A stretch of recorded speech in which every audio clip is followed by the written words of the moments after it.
Okay, Pulsant, fairly recently you announced, I think it's 10 million investment in high density data hall in Milton Keynes. I guess it'd be good to understand what sort of strategic gap in the market or what sort of was the thinking behind that in terms of, the expansion. What's the reason behind it? Yeah, sure. I mean that site is a really well established for us site for us. It's a site that's been there for many years and serves clients from a variety of sectors. But it's also a site where we had scope to expand and do more. And I think for us, what that was about was bringing some higher density capacity in. I think what we're starting to see coming through, particularly for kind of there's a lot of there's a lot of media noise around very big deployments, but actually what we're starting to see coming through is more enterprise level deployments that need higher density to deal with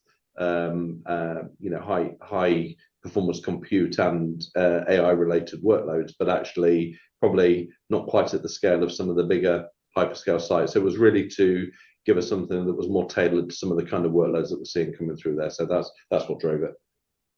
Yeah, and when you say that, are we still talking sort of large language models, but on a slightly smaller scale, or is it inferencing as well? I mean, I think there's bits of inference in there. I think actually you've got so when we look at our client base, we do quite a lot with financial services. We do quite a lot with uh, tech businesses that are doing design work. So actually, some of it some of it is AI related, but some of it is also just kind of dense compute where there's a lot of number crunching involved, and so you need kind of more powerful compute engines to do that. So that's the kind of stuff we will see there. So yeah, so we kind of see those things coming through. So some of it is inference based though for sure.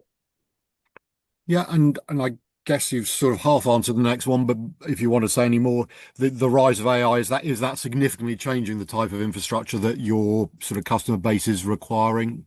How big an impact is it having?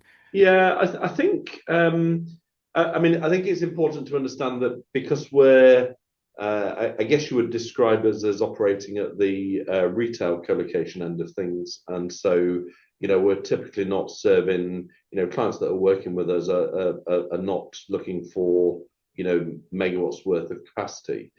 But what we are starting to see is a general densification, and I think, and I guess the grey hair says I've been around long enough to have been through a few of these cycles, and in some ways we kind of went through this journey a little bit in the earlier days of cloud, where for a while there's quite a lot of noise going on, but not necessarily that much happening. And we're certainly not in that place with AI, right? There's some real big demands coming through there, but actually, probably how does that actually impact into businesses? I think what we see people doing now is moving from experimentation into phases where they're now deploying things to do particular jobs, and so we're starting to see requirements coming through that are by historic standards, dense workloads, but are still in the sort of 10, 15, 20, maybe 30 kilowatt cabinets. So still, dense, but not kind of not off the scale dense, and that actually is coming through as a reasonably kind of clear set of requirements that are coming through for our kind of sector, which are typically larger regional businesses across the UK, and typically in sectors where there's a lot of data, and actually there's a degree of sensitivity around the data, or the data is core in a way that understanding what the sovereignty of the data is, and I think also exactly where is that data going in terms of when you start to think about AI, where is that going in terms of is that, am I training my model or am I training a more generic model? And is my proprietary data, is my proprietary kind of designs going into something that could go elsewhere? And so it's that kind of stuff that you start seeing through there. Yeah, and I'm wondering as well. I mean, you're obviously building for high density compute. So do you think you've got a bit of a sort of spotted a bit of a niche in terms of, as you say, everyone's talking about the hyperscalers at the moment, and then maybe the edge, but you're sort of providing something slightly different from either of those at this moment in Yeah, time, I which is think because finding we're up. able, yeah, because we're able to do there are still a surprising number of traditional workloads out there as well, and I think sometimes it's easy to lose sight of the fact that there's a spectrum of things to be done in here, and so there's still plenty of kind of good traditional kind of outsourcing of things from premise based to outsourced environments, and that's certainly still there and is still a driver. But I think what you see within there is people are now densifying. They are now thinking about how they drive that. They are thinking about their data, so that's coming through. And I think for us, we were clear that as we built the Pulsant platform, I think the thing that we have uniquely is the spread of data centers across the UK. It truly does go kind of sort of tip to toe across the UK, from Fareham in the south up to Edinburgh in the north, and lots of stops in between. And I think what we think we've kind of got within there is a platform that is able to serve these workloads across the UK. And the investment we made into Milton Keynes was some specific expansion, but actually the acquisition of the sites we acquired from SCC last year in Birmingham and Fareham, some of our existing sites also have scope and capability to do these kind of workloads. So we're seeing these requirements coming across the UK now. You make a habit of answering the next question I've got to ask, and I'll ask it anyway. So, no, Milton Keynes clearly positioning it as something of an alternative to the sort of constrained London market, but more generally, that's how central is your regional strategy, to Pulsant's sort of long-term growth plans? Is it pretty much the sort of foundation, or yeah, just tell us a bit more if you can. Yeah, I mean, I think we, I think if we look over, the next few years, the change that we really believe in is that as businesses, so firstly, every business now is a technology-oriented business, regardless of what sector they're actually in, because whether you're a retail business, whether you're a logistics business, whether you're a financial services business, actually the data and kind of what you know about your business, the way you operate your business, but also what you know about your clients and how they're interacting with you is the gold dust. And I think the understanding how you protect your data, understanding how you make sure that you're able to control that, but also that where it sits is increasingly important. And I think as we do see the rise of inference deployments, then proximity of the compute with the data becomes very important. I think that's why we believe that the regional platform that we have will serve businesses really well, because it means that you're not in a place then where you're having to think, look, the only way I can do this is by uploading this into a global platform where who exactly is in control of my data and what exactly is it being used for. What we're seeing businesses doing is piloting on shared platforms and then bringing their actual deployments into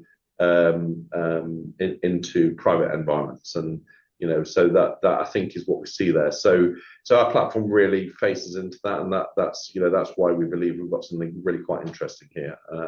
That's why we've made the investments we've made in the network, but also in making sure that we're able to serve those denser workloads. So Milton Keynes is headline grabbing because it's a nice number. It's a specific investment we've made there, but we actually have that kind of capability in markets across the UK already. Yeah, so clearly the expansion, it strengthens your platform edge framework. Yeah.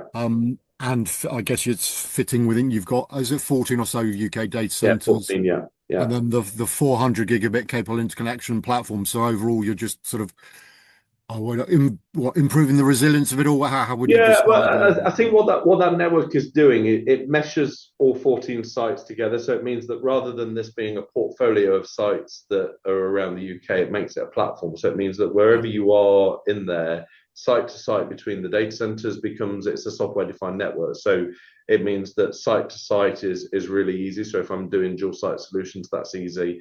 But that is also connected into a really rich connectivity and wider service provider environment. So there's something like 1,600 connectivity providers, cloud providers, information providers, and also platforms that provide connectivity to other data centers around the world.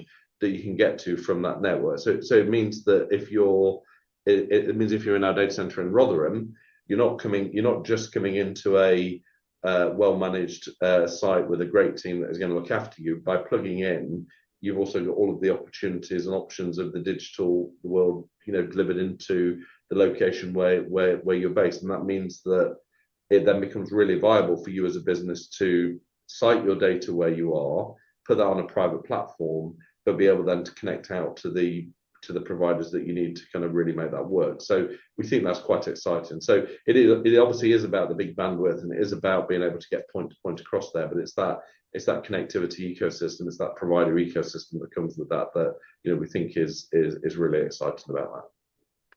Yeah, and just one more thing, I guess, on the at least the Milton Keynes. I think the data center sits within the Oxford Cambridge, I guess, tech supercluster, and is it also within the AI growth zone that's in the southeast? I don't know if that's the case, but and I think, is it 2 milliseconds latency to London? So the question is sort of how important do you think is that sort of geographic advantage when you're looking to attract new customers? Yeah, and I think that, I mean, that the kind of the sort of the London market, and that stretches a fair way out in terms of out of London around the M25, and we've obviously got the big clusters around Slough and places like that. But there's a lot there. There's not so much to the north, and I think when you kind of think about Oxford and Cambridge, there's a lot of technology investment in those areas. Milton Keynes itself has there's a lot of innovation that goes on around Milton Keynes itself. It's one of the fastest growing cities in terms of kind of tech innovation, and so we think that what businesses and organizations in those areas ultimately need are places where they can put their workloads, places where they can build their environments, and that's what we think our Milton Keynes site faces into. And it's a well-established site. It's been there for many years, part of our portfolio for sort of 15 years or so, and has always served a diverse set of clients. And so it's a proven location for us, and really what we're doing is taking a proven location and bringing something interesting there that we think is differentiated. I think it gives a capability that probably isn't seen elsewhere in that North London market. So that's what we're trying to tap into there. And I think you referenced, and I think the announcement as well, emphasizes the sovereign compute capacity. So in terms of digital sovereignty, it's becoming important. Is it mainly for the AI and high performance workloads, or is it just across the board? Sovereignty is becoming more of a sort of issue. So, I think obviously the world is in some ways we've become an increasingly global world in terms of the way technology works, but also we're obviously in a challenging period of history in terms of geopolitics and the way the world order is working, and I think that's causing people to think about, well, actually, who is in control of my data, and where does it sit? And I think that's a topic anyway, because I think it comes to this point that probably a retail business or a manufacturing business 10 years ago may not have really thought of themselves as a technology dependent business, but every business does feel that now, and every business is thinking about, how do I really have an efficient business? How do I live up to my obligations in terms of the data? Right, the regulation around that is increasingly stringent, but also how do I protect that in a world where cyber attacks are routine? Actually, you need to think about this, because otherwise you're going to have problems with it. So I think what you're kind of seeing here is, on the one hand, businesses already are starting to think about where their data sits, because it's key to them as a business critical issue in a way that it wasn't maybe 10 years ago, at a time when the world environment is maybe a more complicated place. So I think those things are there even without AI. I think the dimension that AI brings into it then is, how is my data being used? And if that's proprietary to me, if that's the thing that gives me competitive advantage, how do I know that that's not being used to train a general model? How do I know that that's not being used to help somebody else. So all of those kind of things within there. So I think there's a number of factors coming into play. And I think that ultimately we're not naysayers on the public platforms. I think they absolutely have a role to play. They're a big part of the way firms deliver their IT services, and that's not going to change. But I think what we see within here is people thinking about exactly which workloads belong in which environments, and which are the things that are critical for me, where I need to be really clear and confident in terms of how I'm protecting the environment, how I'm protecting the data around it. And in terms of the customers that you are expecting to attract, or maybe already have Yeah, at Milton Keynes with this new yeah. offering, do you have I mean, I say, have you got folks in, or what are you anticipating? Because I think you're hoping, obviously, UK business, but also sort of some international companies. And I think we've seen, our business historically quite oriented around UK. I mean, we're a UK business with a UK platform, and many of our clients are UK, mid to large size UK businesses. But within there we have international clients that are, deploying their UK infrastructure in our sites. There are many big names in there. Lots of financial services within there. Quite a lot of logistics within there. Some retail, but also then through into kind of telecoms and wider sort of IT service provision, and some of those also where we work with partners to deliver that. So quite a mix within there. I think what we are, we have all of those kind of clients in the Milton Keynes facility already. But I think what we also see is we do start to see opportunity coming from overseas firms that are looking where to deploy into the UK. And I think one of the factors we see there is that as the London market itself is at historically high levels of occupancy, then you start to see some overflow come in there as well. And I think particularly for slightly smaller deployments, which are the sweet spot for us, and the thing this business was built off, it can be quite hard for them to find places to go in the main markets because they're almost too small for, although they're really interesting deployments, and actually these are big organizations with actually quite important requirements. In the scheme of some of the tens of megawatts of kind of capacity that is going around some of those sites, actually they can find it hard to find a home. And that's where I think we can be different, because we're not trying to be a hyperscale provider. We're trying to serve those clients well, and we've got a great track record of serving clients. I think what we're proud of is that when we look at our big clients, many of them have been here 10, 15, sometimes 20 years, because actually that's the relationship we built with them.